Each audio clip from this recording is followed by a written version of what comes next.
Hi friends, good morning, welcome to IXMB। I hope आप सब अच्छे हैं and you are preparing well for examination. शुरू करते हैं आज का हमारा करंट अफेयर जो कि है 10 जून 2023। आज जो हम सबसे पहला न्यूज़ देखेंगे वो है related to Go First life insurance. देखो, जो IRDAI है, the insurance regulatory and development authority of India, इन्होंने सर्टिफिकेट ऑफ रजिस्ट्रेशन ग्रांट किया है किसको? Go First life insurance to start business in India. आपको ध्यान होगा कि गो फर्स्ट एक्चुअली में जो स्टार्ट हुआ है बिजनेस वो इंश्योरेंस डोमेन में ही है, बट लाइफ इंश्योरेंस बिजनेस में वो अभी तक नहीं है। ठीक है, तो गो फर्स्ट व्हीकल्स जो इंश्योरेंस है वो सारा चीज़ प्रोवाइड कराती थी अब तक, लेकिन अब they can enter into the life insurance business as well after the IRDAI approval. तो देखो, यहाँ पे आपको बहुत ज़्यादा चीज़ पढ़ने की ज़रूरत नहीं है। एक सिंपल सेंस में आपको ये पूछा जा सकता है कि recently which company got IRDAI's approval for life insurance business. ठीक है, गो फर्स्ट। या आपको ये पूछा जा सकता है गो फर्स्ट को किस सेगमेंट में IRDAI ने लाइसेंस दिया, तो it would be life insurance segment. ठीक है, तो ये छोटा छोटा चीज़ आपको ध्यान में रख लेना। और एक चीज़ आपको ये भी ध्यान में रखना होगा कि इंडिया में टोटल लाइफ इंश्योरेंस ऑफर करने वाली ऐसी 26 कंपनी है, मतलब 26 कंपनी के पास लाइसेंस है। ठीक है, and this is the fourth registration granted by IRDAI in last 1 year in life and non life segment. ठीक है, मतलब IRDAI अभी मोनोपोली को ख़त्म करने के लिए बहुत सारे कंपनी को इंक्लूड कर रहा है इसमें। With this let's move to the next news, that is Sagar Samriddhi. तो देखो, एक बहुत इंपॉर्टेंट ऐप, एक वेबसाइट जो कि हमने कुछ दिन पहले न्यूज़ में देखा था, वो गवर्नमेंट लॉन्च करने वाली है, राइट? तो गवर्नमेंट ने लॉन्च कर दिया। It's a dredging monitoring system, right? In a bid to reduce the time and cost of crucial dredging projects for Indian ports and river system. समझ में आया? तो Indian ports and river system के dredging projects के लिए बहुत ही crucial website है, क्योंकि होता क्या है ना, टाइम टेकिंग प्रोसेस बहुत है। किस काम के बाद कौन सा काम होगा, ये क्लैरिटी इस सागर समृद्धि के थ्रू जो डिफरेंट स्टेक होल्डर हैं उनको मिलता रहेगा, and things will be can happen in more synergy, और काम अच्छा हो सकता है इसमें। तो ये आपको ध्यान देने वाला बात है। ये जो पोर्टल है किसने डेवलप किया? National technology centre for port waterways and coast. तो देखो, जो मैं मार्क कर रहा हूँ ये बहुत बहुत इंपॉर्टेंट है। अब चलते हैं और भी कुछ इंपॉर्टेंट पार्ट में, वो है capabilities of Sagar Samriddhi. Yes, how many capabilities? There are total 4 capabilities. Real time degraded progress report, daily and monthly visualisation, degraded performance and down time monitoring, easy location track data with snapshot of loading unloading and idle time. तो ये important चीज़ आपको पढ़ लेना है। Degrading guidelines for major port in 2023। तो ये है न्यूज़। ठीक है, चलिए बढ़ते हैं हम आगे। नेक्स्ट न्यूज़ में वो है SBI टू रेस 50,000 करोड़। तो देखो, SBI देश का सबसे बड़ा public sector bank, and also SBI too big to fail bank है। तो they have decided that they are going to raise ₹50,000 crore bond, and ये जो बॉन्ड है ये Tier 1 एंड Tier 2 बॉन्ड से उठाने वाली हैं। आपको एक न्यूज़ मैं ये बता दूँ, अभी कुछ दिन पहले SBI ने $755 मिलियन उठाया था। वो SBI के लंदन ब्रांच से इशू हुआ था, एंड उसको SBI ने कहाँ पे उठाया था? IFSC गुजरात में उसको लिस्ट किया गया था। तो देखो, that is different borrowing, because वो जो बोरोइंग्स SBI का हो रहा है वो अदर करेंसीज में हो रहा है, but not in Indian currency. लेकिन ये जो Tier 1 एंड Tier 2 बॉन्ड है ये रुपीस डोमिनेटेड बॉन्ड होगा। ठीक है, तो इम्पॉर्टेंट न्यूज़ है, ये आपको पढ़ना होगा। बढ़ते हैं आगे। नेक्स्ट न्यूज़ में वो है MOU।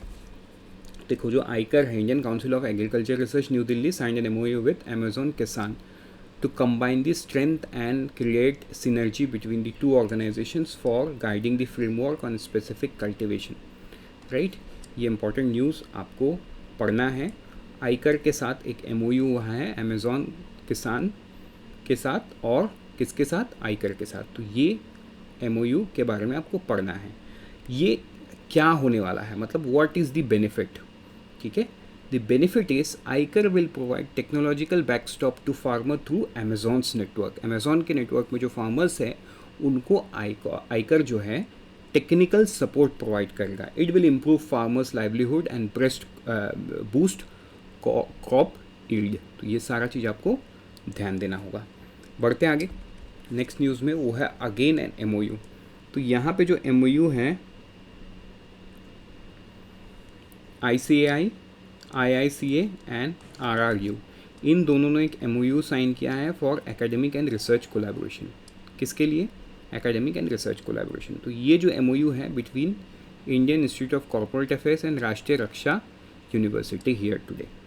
ठीक, तो ये MOU से क्या आउटकम निकाला जा सकता है? This MOU intends to synergise the professional capabilities of IICA, RRU towards capacity building, education, research and consulting in the domain of internal security, financial crimes, law enforcement, corporate fraud and other subject matter common to their mandate and objective। तो ये आपको ध्यान देना है।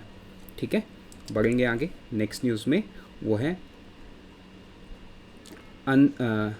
अंतर्राष्ट्रीय योगा दिवस media सम्मान। तो देखो ये जो सम्मान है ये टोटल 33 सम्मान है, ये 3 कैटेगरी में दिया जाएगा। 11 सम्मान दिया जाएगा बेस्ट मीडिया कवरेज इन योगा इन न्यूज़पेपर, इन इलेक्ट्रॉनिक मीडिया एक कैटेगरी है, इन इलेक्ट्रॉनिक मीडिया रेडियो एक कैटेगरी है। मतलब 2 इलेक्ट्रॉनिक मीडिया, एक है टीवी, एक है रेडियो। ये 3 कैटेगरी में 11 मतलब कुल 33 अवार्ड्स दिए जाएंगे, राइट। और ये जो इंटरनेशनल डे ऑफ योगा है ये कब से सेलिब्रेट हो रहा है? 21 जून 2015 से सेलिब्रेट हो रहा है। और अगर मैं आपको बताऊं कि इसको इंटरनेशनल डे ऑफ योगा ने किसने एक्सेप्ट किया, क्योंकि देखो ये सारा चीज़ आपसे पूछा जा सकता है, वो है यूनाइटेड नेशन जनरल असेंबली ने 27 सितंबर 2014 में प्राइम मिनिस्टर ने ये प्रपोज किया था। उसके बाद से ये इंटरनेशनल डे ऑफ योगा 21 जून को सेलिब्रेट किया जाता है। 2015 में सबसे पहली बार किया गया था। With this let's move to the last piece of news, that is E27 fuel. तो देखो आपको जैसे पता है अभी हमारे देश में जो PSUs, ऑयल मेकिंग PSUs हैं, IOCL, BPCL, HPCL, ये E20 फ्यूल बेचते हैं, मतलब 20% एथेनॉल है, राइट। तो अब क्या होगा? I am very sorry, it's not E20, it's E10, जहाँ पे 10% एथेनॉल है। तो अब ये 20% एथेनॉल में मूव करने वाली हैं बाय अप्रैल 23, मतलब जो कि चला गया है, and ensuring wider spread availability by April 2025। तो देश में कुछ पेट्रोल पंप्स में ये 20 आना शुरू हो गया है, E20 पेट्रोल, बट अप्रैल 2025 तक तो ये मोस्टली अवेलेबल होगा। तो यहाँ पे आपको ये समझना है कि in further emphasize the introduction of E20 material compliant and E10 engine tuned vehicle starting April 23, followed by the production of E20 tuned engine vehicles from अप्रैल 25। उन्होंने ये बताया कि अप्रैल 2025 से E20 ट्यून्ड इंजन व्हीकल्स को बनाने के लिए जो प्रोसेस है वो कंपनी शुरू करेगी, और जो E10 ट्यून्ड इंजन है उन्हें E20 कॉम्प्लाइंट बनाया जाएगा। तो अभी जो न्यूज़ है वो है E27 fuel and ethanol blended diesel fuel. इसका जो पायलट स्टडी है वो किसने पूरा कर लिया है? सबसे पहले HPCL ने पूरा कर लिया है, right. And they have prepared a roadmap for ethanol blending in India by 2025। तो ये इंपॉर्टेंट स्टेप किसने लिया? HPCL में आपको सीधा सवाल पूछा जा सकता है। With this, we are done for the day. Let's meet tomorrow morning once again. Till then, unfold your potential. All the best for all the exams that you're preparing. Always remember, IXMB helps you prepare 50% faster.